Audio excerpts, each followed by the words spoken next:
ये कहानी है छत्तीसगढ़ के जसपुर जिले के, वहाँ के तपकड़ा गांव की, जिसे लोग नागलोक कहते हैं, क्योंकि यहाँ सांपों की मौजूदगी हर कदम पर महसूस होती है। यहाँ करीब 40 से ज़्यादा प्रजातियां हैं सांप की, जिसमें कोबरा, करैत, वाइपर जैसे बेहद जहरीले सांप हैं।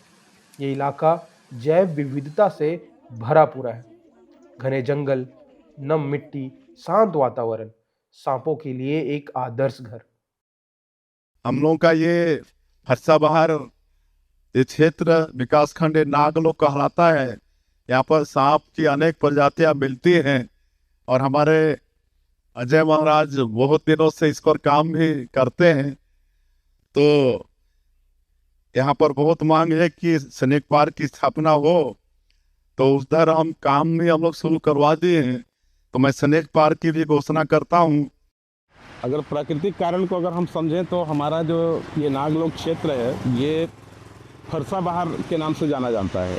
फरसे का जो पौधा है उसके जड़ में नीचे में दीमक बहुत अधिक पाया जाता है, जो कि सांपों का सबसे अधिक प्रिय भोजन है।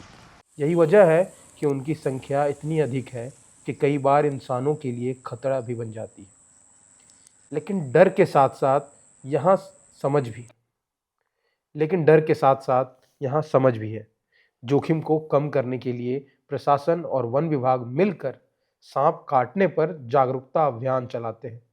हम लोगों ने कार्यशाला की थी जिसमें नाग के बारे में जो भ्रांतियां हैं उसको दूर करने के लिए स्कूली बच्चों को और कुछ एक्सपर्ट्स को बुलाया गया था।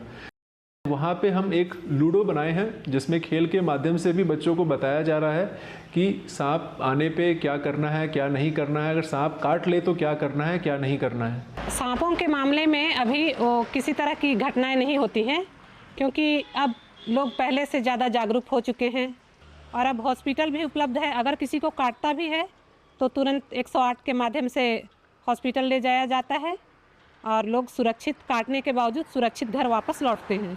लोगों को बताया जाता है कि काटने के बाद घबराना नहीं है और किसी झाड़ फूक के पास नहीं जाना है, बल्कि तुरंत मेडिकल सहायता लेनी। अब जसपुर वन विभाग एक बड़ा कदम उठा रहा है। यहाँ स्नेक पार्क और रिसर्च सेंटर बनने की तैयारी चल रही है। इसका मकसद है सांपों को संरक्षण देना, लोगों में वैज्ञानिक जानकारी बढ़ाना और नागलोक को एक नए इको टूरिज्म हब के रूप में विकसित करना। तपकड़ा सिर्फ एक गांव नहीं, बल्कि इंसान और प्रकृति के सह-अस्तित्व की अनोखी मिसाल है, जहां सांपों से डरते नहीं, बल्कि उन्हें समझते हैं और उन्हें सम्मान देते हैं।